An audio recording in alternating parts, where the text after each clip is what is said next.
অপ্সরা, তার নাম ছিল পুঞ্জিকস্থলা। সেই পুঞ্জিকস্থলা তিনি এক মুনি ঋষির ওপর অজান্তেই অত্যাচার করে ফেলেন। ঋষি তাকে অভিশাপ দেন যে তাকে মর্তে আবির্ভূত হতে হবে, তাকে বানরী রূপে আবির্ভূত হতে হবে। সেইভাবেই তিনি আবির্ভূত হলেন। সেই পুঞ্জিকস্থলা, তার নাম হলো অঞ্জনী। তিনি,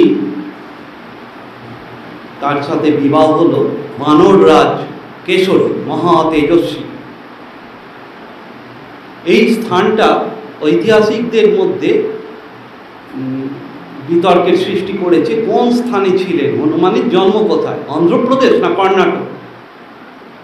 কর্ণাটকে একটা পাহাড় আছে, অঞ্জনী পাহাড়, সেখানেই হবার সম্ভাবনা বেশি, কারণ তার পাশেই কিষ্কিন্ধা, যেখানে সুগ্রীব রাজা ছিল।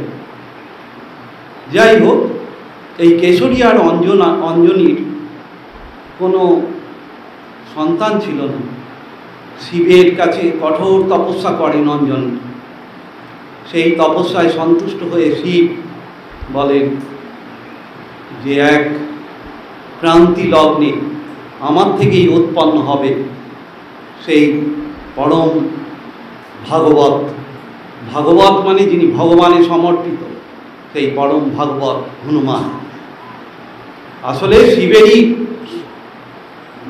সংকল্প থেকে উৎপন্ন হনুমান, বিবেকানন্দের মতো। বিবেকানন্দ যেমন শিবের অবতার, ঠাকুর বারবার বলেছেন, আর শ্রীরামকৃষ্ণকে আমরা বলি বিষ্ণুর অবতার। এই এক ব্যাপার ঘটেছে, ধর্ম সংস্থাপনের জন্য আবির্ভূত এই অবতার। ধর্ম সংস্থাপনে শুধু লীলা করলেই হয় না, ধর্মকে সংস্থাপন করতে গেলে শত্রু বিনাশ করতে হয়, তারপরেতে আর অনেক বাধা বিঘ্ন দূর করতে হয়, ধর্মের পুনঃস্থাপন পুনঃপ্রচার, এর জন্য দরকার হয় মহাশক্তির। এখন শিব সেই সংকল্প তিনি মরুদ বা বায়ু দেবতার মাধ্যমে পৌঁছে দিলেন অঞ্জনীর গর্ভে। তাই অনেকে বলে হনুমান আসলে বায়ুপুত্র, মরুদ দেবতা মরুদের পুত্র বলে তাকে মারুতি বলা হয়। আবার এই অঞ্জনীর তিনি পুত্র বলে আঞ্জনেয়, এই কথাও বলা হয়। জন্মের পর থেকেই অদ্ভুত সব ঘটনা ঘটতে থাকে। হনুমানের আবির্ভাবের পর অতি তাড়াতাড়ি তিনি বৃদ্ধি পেতে থাকেন। এক সপ্তাহের মধ্যেই যেন 5-7 বছরের বালকের মতো তার চেহারা হয়ে যায়। তখন সকলে অবাক হয়ে যায়। সেই অবস্থায় তার অদ্ভুত সব কাণ্ড কারখানা। তিনি বড়দের মতো সেই গদা হাতে ঘোরাতে থাকেন। সেই গদা এমনভাবে তিনি ছুঁড়ে দেন যে সে বড় বড় বীররা পালায়। তাকে অনেকভাবে হেনস্থা করার চেষ্টা করেছে ছোটবেলায় বালি তখন তার চেয়ে কিছু বড় ছিল। বালিও দেবতার পুত্র, কিন্তু হনুমানের সঙ্গে পারছেন না, সর্বদাই হেরে যাচ্ছে। মহাশক্তিমান হনুমান। তারপরেতে একদিনকে খিদে পেয়েছে, খিদে পেলেই খুব কাঁদতেন হনুমান। আমার খুব খিদে পেয়েছে, মা বলছে দাঁড়া ফল নিয়ে আসছি। সেই ফল আনতে গেছে, কিন্তু ও তস হইছে না। সেই সময় সূর্যকে দেখছে একটা যেন লাল ফল, সেই রকম ভেবে সূর্যের দিকে উড়ে যেতে লাগলো। সবাই অবাক, এইটুকু ছেলে এরকম উড়ে যাচ্ছে কি করে, এত স্পিডে উড়ছে। তখন বায়ু দেবতা ভাবছেন এ তো ছেলে পুড়ে যাবে, সূর্যের দিকে চলেছে, ও তো জানে না ওটা ফল নয়, ওটা সূর্য, কিন্তু এর তেজে তো পুড়ে যাবে। তখন বরফের মতো শীতল হাওয়া হয়ে পবন দেবতা প্রবাহিত হতে লাগবে সূর্যের কাছে। সূর্য দেখছেন এই ছেলে তো সাধারণ নয়, এ তো অসাধারণ লক্ষণযুক্ত, এ তো অবতার, একে তো পোড়ানো যাবে না, একে নইলে আমি সাহায্য করতে পারতাম, কিন্তু না, এ তো ভগবান বিষ্ণুকে সহায়তার জন্য আবির্ভূত হয়েছে, একে আমি করব না, ক্ষতি করব নাই। সূর্যের রথ চলেছে, সূর্যকে ধরার জন্য চলেছে উড়ে ওই শিশু হনুমান। তখন সেই রথের কাছে এসে গেছে রাহু, যে রাহু সূর্যকে গ্রাস করে, সেই রাহু রাক্ষস। কিন্তু যেই হনুমান প্রচণ্ড বেগে রথকে স্পর্শ করলেন সূর্যের, সঙ্গে সঙ্গে রাহু ভেবেছে এ তো আমার চেয়েও শক্তিশালী আর এক রাহু, এই মনে করে সে ছুটে একেবারে পালালো এবং ইন্দ্রকে গিয়ে বলল, চলুন, এক বিরাট শক্তিমান শিশু এসেছে, এ আমাকেও তাড়িয়ে দিচ্ছে, তো সৃষ্টি ধ্বংস হয়ে যাবে, আমি তো সূর্যকে গ্রাস করি, সূর্যকে কি করে গ্রাস করব? তখন ইন্দ্র বললেন, দেখি তো। ইন্দ্র যেই এসছে, ইন্দ্রের হাতি, যেটা সবচেয়ে শক্তিশালী বিরাট হাতি ঐরাবত, তাকে খাবার জন্যে, ধরবার জন্যে ছুটে চলেছে শিশু হনুমান। তাইতে তখন ইন্দ্র অবাক হয়ে গেছেন যে এই শিশুর এত শক্তি, এত সাহস কি করে হয়? বলে, দাঁড়াও, ওকে এবার দেখাচ্ছি বলে ইন্দ্র তখন বজ্রাঘাত করবে। বজ্রাঘাতে চোয়ালের একদিক বেঁকে গেল, বাঁ দিকের চোয়াল বেঁকে গেল, ওই জন্য হনুমান নাম। হনু মানে চোয়াল, হনুটা বিশেষভাবে প্রকাশ পাচ্ছে চোয়ালটা এক বিশেষ আকারে। শুধু তাই নয়, বজ্রের আঘাতে তিনি তাকে ফেলে দিলেন মাটিতে, ওই মহাকাশ থেকে মাটিতে এসে পড়লেন, পাথরে পড়ে মারা গেলেন হনুমান। তখন বায়ু দেবতা বললেন, এ কি করলে? এ তো আমার ছেলে, একে মারলে, দেখো আমি এবার কি করি, সব দেবতা মনুষ্য সব জীব মরে যাবে, আমি আর প্রবাহিত হব না বলে বায়ু দেবতা প্রবাহ বন্ধ করে দিল। তখন সব ত্রাহি ত্রাহি রব, তখন ব্রহ্মা ছুটে এলেন। ব্রহ্মা বললেন, আমি ওই ছেলেকে বাঁচিয়ে দেবো। স্পর্শ মাত্রই ব্রহ্মা বাঁচিয়ে দিলেন সেই শিশু হনুমানকে। তখন ব্রহ্মা বললেন, এ ভুল করেছে ইন্দ্র, ইন্দ্র জানে না এই শিশু সমস্ত জগৎ ব্রহ্মাণ্ডকে রক্ষা করবে, রাক্ষসদের উপদ্রবে একেবারে ধরাশায়ী হয়েছে এই পৃথিবী। এইখানে ভগবান বিষ্ণু আবির্ভূত হবেন এবং বিষ্ণু রক্ষা পাবেন, বিষ্ণুকে রক্ষা করবেন সর্বক্ষেত্রে এই শিশু, এ সাধারণ নয়। ইন্দ্র বুঝতে পারেন। তখন ইন্দ্র ভুল স্বীকার করলেন, করে ইন্দ্র বললেন, আমি ওকে বর দিচ্ছি যে আমার বজ্রাস্তে ও মরবে না কোনো দিন। ব্রহ্মা বললেন, আমি ওকে ইচ্ছা মৃত্যু বর দিচ্ছি, ওই ইচ্ছা না হলে কেউ মারতে পারবে না ওকে। পরবর্তীকালে রামচন্দ্র বলেছিলেন, যতদিন জগৎ ব্রহ্মাণ্ড থাকবে ততদিন তুমিও বেঁচে থাকবে রাম নাম প্রচারের জন্য। এখনো তার দর্শন পান অনেকে। তুলসীদাস, তিনি হনুমানের কাছে দীক্ষিত, যে যিনি রামায়ণ লিখেছেন, হিন্দি রামায়ণ, তুলসীদাসের কাছে ছদ্মবেশে এসেছিলেন হনুমান। তারপরে এক একজন দেবতা, যম বললেন, আমার দণ্ড, যম দণ্ড, কাল দণ্ড হনুমানের উপর কার্যকরী হবে না। তারপরেতে ব্রহ্মা বললেন, আমার ব্রহ্মাস্ত্র হনুমানকে মারতে পারবেন। বরুণ বললেন, জলে ডুবলে ওর মৃত্যু হবে না। এক একজন দেবতা এক একটা শক্তি দিচ্ছে, প্রচণ্ড শক্তিমান হয়ে গেলেন ওই শিশু বয়সী। কিন্তু এত শক্তিতে বলিয়ান হয়ে হনুমান এইবার নানা রকম দুষ্টুমি করতে লাগলো। ছোট তো, অত বোঝে না, অনেক দুষ্টুমি করছে। সেই দুষ্টুমিগুলো কেউ থামাতে পারছে না। ঋষি মুনিদের অবধি জ্বালাচ্ছে, যজ্ঞের পাত্র ফেলে দিচ্ছে, তাদের বলকল মানে গাছের ছাল পড়ে থাকতো ঋষিমুনিরা, তাদের ছাল কাপড় ছিঁড়ে দিচ্ছে। তখন মুনি ঋষিরা বললেন, আমরা বুঝতে পারছি ও অসাধারণ, ও ভগবানের কার্য করার জন্য জন্মেছে, কিন্তু ওকে আমরা কিছুদিনের জন্য ঠান্ডা করে দেবো, তো মুশকিলে ফেলে দিচ্ছে, আমাদের যাগযজ্ঞ করতে দিচ্ছে না বলে ঋষি মুনিরা বললেন, তুমি সব ভুলে যাবে, অভিশাপ দিচ্ছি, তোমার এই শক্তি সম্পর্কে তোমার কোনো আর স্মৃতি থাকবে না, তবে যখন প্রয়োজন হবে তোমাকে স্মরণ করিয়ে দিলে সেই স্মৃতি ফিরে আসবে। তাই তো হলো, যখন সীতাকে উদ্ধারের জন্য বানররা চারিদিকে খোঁজ করছে, তখন একদল সেনা চলে গেছে দক্ষিণ ভারতে, একেবারে ভারত মহাসাগরের তীরে দাঁড়িয়ে আছে। তখন জাম্বুবানের মনে পড়ল, হনুমান তো আসলে মহাশক্তিশালী, ওর অষ্টসিদ্ধি আছে। অষ্টসিদ্ধি মানে এইটুকু হয়ে গিয়ে উড়ে যেতে পারে, বিশাল পাহাড়ের মতো হয়ে যেতে পারে, যে কোনো রূপ ধারণ করতে পারে। সে বলার নয়, ভগবানের সঙ্গে কোনো পার্থক্য নেই, অষ্টসিদ্ধি সম্পন্ন যোগী। রাম মন্ত্রে দীক্ষা হয়েছিল ছোটবেলা, সেই মন্ত্রে সিদ্ধি লাভ করেছিলেন বালক অবস্থাতেই। জাম্বুবান বললেন, তুমি স্মরণ করো তুমি কে, তুমি সাধারণ নয়, তুমি অসাধারণ, তুমি জগতের ত্রাতা, তোমার শক্তি এই পৃথিবীতে কারোর সঙ্গে তুলনীয় নয়। এই সব বলতে বলতে ফুলতে লাগলেন হনুমান। বিশাল বড় হয়ে গিয়ে জয় রাম বলে এক লাফে একদম সাগর পার হয়ে গেলেন। তারপরে এই স্মৃতি তার ছিল এবং সেই স্মৃতির জোরে তিনি অনেক অসাধ্য সাধন করেছেন। বিবেকানন্দ প্রশংসা করেছেন, মহাশক্তিশালী, মহাবুদ্ধিমান, জিতেন্দ্রীয়। এই কথাগুলো আমাদের এখন বুঝতে চেষ্টা করতে হবে। মহাশক্তিশালী আমরা জানি, এখনই বাসু বলে গেল তার শক্তির ইয়ত্তা নেই, কি না করতে পারেন। পাহাড় উপড়ে নিয়ে চলে এসেছেন, গন্ধমাদন পাহাড়। তারপরেতে তার সামনে কোনো রাক্ষস দাঁড়াতে পারেনি, রাবণকে এক চড় মেরে রথ থেকে ফেলে দিয়েছিলেন, ফেলে বলেছিলেন আমি তোমায় মারতে পারতাম, কিন্তু আমার প্রভু তোমাকে মেরে কীর্তি স্থাপন করবে, ওই জন্য তোমায় ছেড়ে দিলাম। তোমার এতে লেখা আছে নর আর বানর উল্লেখ নেই, নর আর বানরের হাতে তোমার মৃত্যু হতে পারে, আমি তোমায় মেরে দিতে পারতাম। রাবণ ভয় পেয়ে গেছে।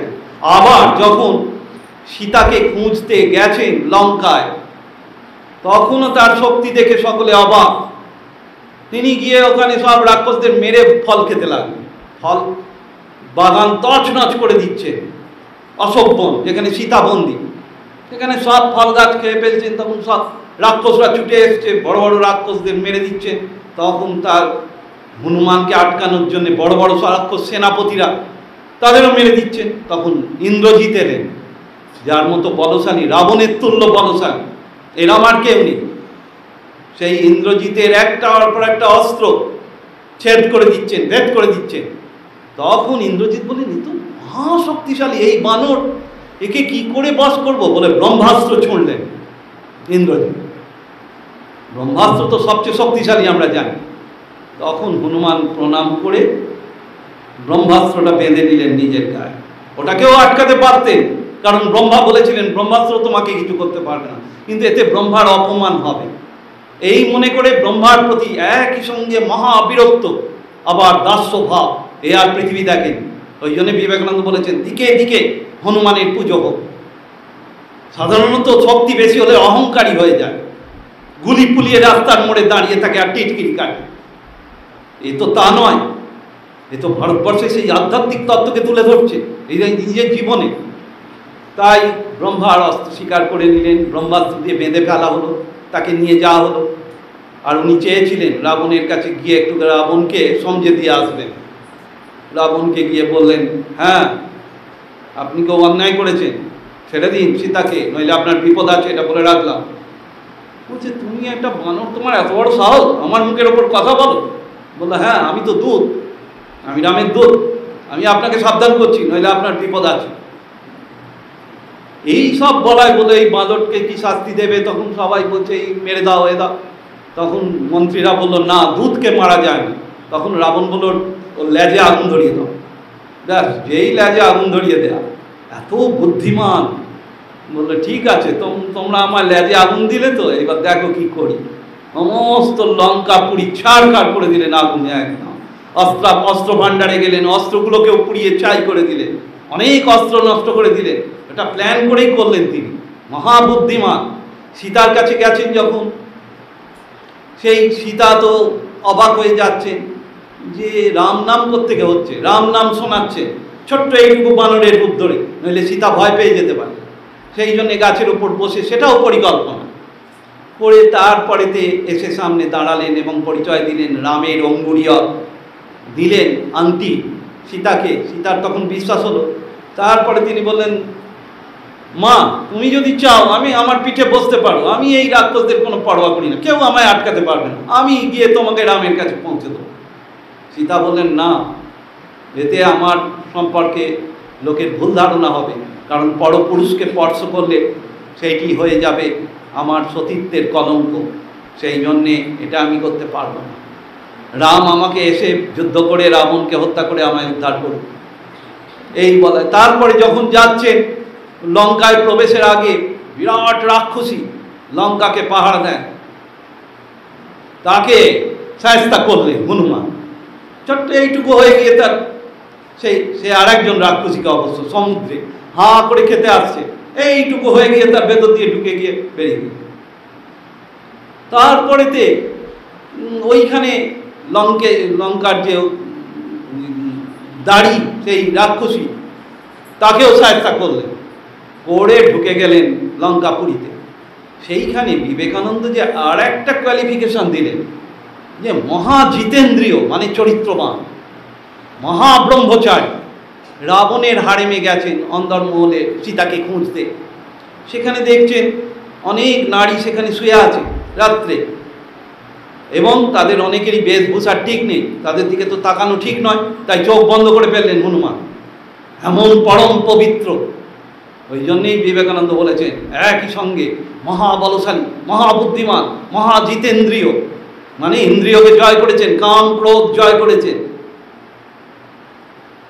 সেই জন্যে এই বললেন, হ্যাঁ এখানে তো সীতা থাকতে পারেন না, নিজের বুদ্ধিতে বুঝলেন যে সীতা যেমন পবিত্র, সেই সীতা কখনো এই হারেমে অন্দরমহলে রাবণের থাকতে পারেন না, তিনি নিশ্চয়ই অন্য কোথাও আছেন, এই বলে চলে গেলেন।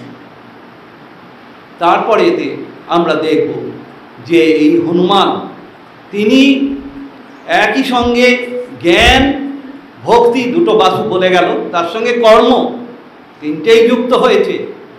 যে মানুষের আধ্যাত্মিক উন্নতির জন্যে হয় কর্মযোগ, না হয় ভক্তিযোগ, না হয় জ্ঞানযোগ অবলম্বন করতে হবে। তা হনুমান কিন্তু একই সঙ্গে জ্ঞান ভক্তি কর্ম তিনটেতেই একেবারে চরম উৎকর্ষ দেখিয়েছেন। জ্ঞানের ক্ষেত্রে তিনি অদ্বৈত সমাধি লাভ করেছিলেন, রামকে বলেছিলেন তুমিও যে আমিও সে, যখন সমাধিতে থাকি তখন তাই, নইলে তুমি প্রভু আমি তোমার দাস, আমি যখন দেহ বুদ্ধিতে থাকি, আর যখন আমি ধ্যানস্থ হই আমি জীবাত্মা, তুমি পরমাত্মা, তোমার আমি অংশ।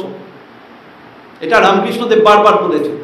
হনুমানে এইটা, হনুমানের আরও যে দিক, যে তিনি শুধু একজন আধ্যাত্মিক পথপ্রদর্শক নন, তিনি আমাদের এই জাতির রক্ষাকর্তা, যেটা একটুখানি ও লিখে এনেছে ঋষভ। আজকে আমাকে হিন্দুত্ববাদীরাও ডেকেছে এখানে মোড়েতে যাব বলতে একটু পরে। সেখানে জাতীয়তাবাদী কেন বলি? আমাদের জাতি আধ্যাত্মিক জাতি, এটা রাজনৈতিক জাতি নয়। এই জাতির মূল কথা ত্যাগ আর সেবা, renunciation and service are two great national ideals of India. Intensify her into those channels and the rest will take care of itself. ত্যাগ আর সেবাই ভারতের দুটো জাতীয় মহান আদর্শ। ওই দুটো পথে ভারতকে বাড়িয়ে তোলো, আর সব আপনা আপনি হবে। হনুমান তাই করেছেন। হনুমানের সারা জীবনটা ত্যাগ, শুধুই ত্যাগ। তিনি সংসার করেননি, রামের ভালোর জন্যে, রাম যাতে জগতের কল্যাণে কাজ করতে পারেন তার জন্য তিনি সর্বস্ব ত্যাগ। আর তিনি সেবা করেছেন, তার সেবার ভাব এত বিনয়যুক্ত, দাস্য ভক্তির একেবারে চূড়ান্ত আদর্শ হনুমান, যে সেখানে সেবা করছেন, নিজেকে সেবক বলে অহংকারে মত্তও হননি, নীরবে সেবা করেছেন। তো কীরকম বলি, একটা কুম্ভকর্ণ ত্রিশূল অস্ত্র ছুঁড়েছে, শিবের ত্রিশূল অস্ত্র লক্ষ্মণকে মারার জন্য। লক্ষ্মণের কাছে চলে এসছে, লক্ষ্মণের খেয়াল ছিল না সেটা। হনুমান ছুটে গিয়ে সেই শিবের ত্রিশূল বা পাশুপত অস্ত্রকে ধরে মাট করে ভেঙে ফেলে। শক্তি কাকে বলে? শক্তি আর সাহস এই হনুমান। আমি প্রার্থনা করি যে হনুমানের আদর্শ শুধু ধর্ম পালন নয়, ধর্মের রক্ষাও করতে হবে। সেই যুগ এসে গেছে এখন। আমাদের ধর্ম এখন অত্যাচারিত, দিকে দিকে হিন্দুদের ওপর আক্রমণ হচ্ছে। হিন্দুদের এখন ঐক্যবদ্ধ হতে হবে, আর সেই ঐক্যবদ্ধ হতে গেলে হনুমানকে দরকার। হনুমান এমনই এক শক্তিমান, এবং এই হনুমানকে স্মরণ করে আপনারা যে এই হনুমান চালিসা করলেন, হনুমান চালিসা লোকে পাঠ করে কেন? ভূত প্রেত রাক্ষস খক্ষস যা কিছু আছে সব থেকে রক্ষা পাওয়া যায় এই হনুমান চালিসা পাঠ করে, হনুমানকে স্মরণ করে। হনুমান আজও রক্ষা করেন। আমাকে এক সন্ন্যাসী কিছুদিন আগে হনুমানের রিসেন্ট ফটো দিয়েছে, মানে এখন হনুমানকে কিরম দেখায়। এখনও তিনি আছেন গুজরাট এবং মধ্যপ্রদেশের বিভিন্ন মন্দিরে তাকে দেখা যায়। তবে হ্যাঁ, সাধারণ চোখে তো দেখা যাবে না, বেশ উন্নত হতে হবে তাকে আধ্যাত্মিকভাবে, তাহলে সে দেখতে পাবে। মধ্যপ্রদেশের একটা জায়গা, একটা মন্দির আছে, চিত্রকূটের কাছে, সেইখানে একটা 12টার সময় হাওয়া বয়, সেই হাওয়াটা নাকি হনুমান আসলে, এবং কেউ কেউ দেখতে পায় ওই হাওয়াটা এসে ওই মন্দিরের কাছে ঘুরতে ঘুরতে যেন একটা রূপ ধারণ করছে, এই রূপ হনুমানের রূপ, যারা ভক্ত তারা দেখতে পান। আর অনেকে বলছেন বেনারসে ব্রহ্মানন্দজি বলেছিলেন, রামকৃষ্ণের শিষ্য ব্রহ্মানন্দ, বেনারসে উনি আসেন পাঠ শুনতে, রামায়ণ কথা হলে কখনো কখনো ছদ্মবেশে হনুমান শুনতে আসেন। গুজরাটের কোনো কোনো মন্দিরে দেখা যায় তাকে। এবং তুলসীদাস যখন হনুমানের কাছে দীক্ষা নিয়েছেন, তুলসীদাস ওই ইয়েতে বেনারসে এসেই ওই রকম রামায়ণ পাঠ শুনছেন, পেছনে বসে এক ব্রহ্মদৈত্য ভূত বলেছিল তুলসীদাসকে, ওই পেছনে বসে আছে, দেখবে ওই প্রত্যেক রাতে আসেন, ওকে ধরবে, ওর কাছে দীক্ষা পেলে তোমার আর চিন্তা নেই। আর তাই হনুমানকে, হনুমান তখন বলছে তোমাকে কে বললো, রেগে গেছেন, ধরে ফেলেছে তুলসীদাস, বলে এক ব্রহ্মদৈত্য বলেছে, বলে আজকে দেবো না দীক্ষা, ওই দিন এসো স্নান টান করে দিন দেবো। এইবার দীক্ষা দিয়ে তুলসীদাসকে বলেন যাও চিত্রকূটে গিয়ে এবার তপস্যা করো রে, তোমার দ্বারা অনেক বড় কাজ হবে, আমি বুঝতে পেরেছি তুমি হিন্দি রামায়ণ লিখবে, রামের কাছে দর্শন পাবে, রামই তোমায় আদেশ করবেন, যাও। আজকে আমি থামছি এখানে, আর বলে দিলাম যদি কেউ ডিটেলস শুনতে চায় প্রায় 1 ঘন্টা এই নিয়ে বক্তব্য রাখবো কেদারপাড়া। ওম রামায় রামচন্দ্রায় রাম ভক্তায় ভদ্রায় বেধসে রঘুনাথায় নাথায় সীতায় পতয়ে নমঃ।